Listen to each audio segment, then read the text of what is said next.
যেহেতু রিজিকের মালিক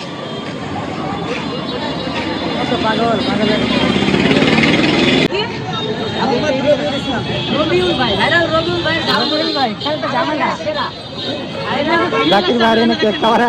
রিজিকের মালিক আল্লাহ।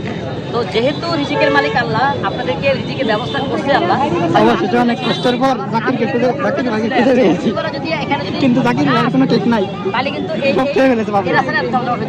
আমি একটা সত্য কথা বলি, এখানে মিথ্যা কথা জাকির ভাইয়ের স্পিচ শুনুন সবাই। আগামী এক সপ্তাহ যদি এখানে ইউটিউবার আসা বন্ধ করে দেয়, এই রাস্তায় আবার পুরো শূন্য হয়ে যাবে। ঠিক ঠিক যারা ইউটিউবারকে দেখতে পারেন না বা সাইড টপ করেন, আমি তাদের উদ্দেশ্যে বলি, এখানে যদি এই রোডে যদি এক সপ্তাহ যদি ইউটিউবার আসা বন্ধ করে দেয়, তাহলে এই রোডে আর কোনো মানুষজন ঢুকবে না।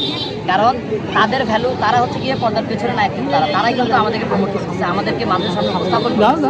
ওনারা যদি না করে তাহলে কিন্তু আপনার কাউকে দেখতে পাচ্ছেন না। এক আর দ্বিতীয় নেগেটিভ বিষয় যেটা হচ্ছে গিয়ে, নতুন যারা আসতেছে তারা আসতেছে ভালো, আলহামদুলিল্লাহ, নিজেকে ব্যবস্থা আলাদা করে দিচ্ছে, করুক, সুন্দর মতো ব্যবসা করুক, আমারও ভালো হচ্ছে। কারণ এত মানুষ, হাজার হাজার মানুষ, যদি শুধু আমি থাকতাম তাহলে আমার উপর থেকে অনেক ঝামেলা হতো। কীরকম ঝামেলা হতো যে আপনারা ভিডিওতে দেখছেন মিজান ভাইয়ের যে ভাতের মধ্যে বলের মধ্যে ভাত ডালতেছে, সবাই নিজের মতো করে নিয়ে নিচ্ছে।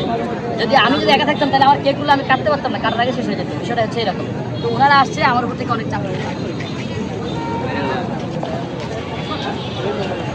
কেক খান সবাই, কেক খান, কাজ নাই কেক খান।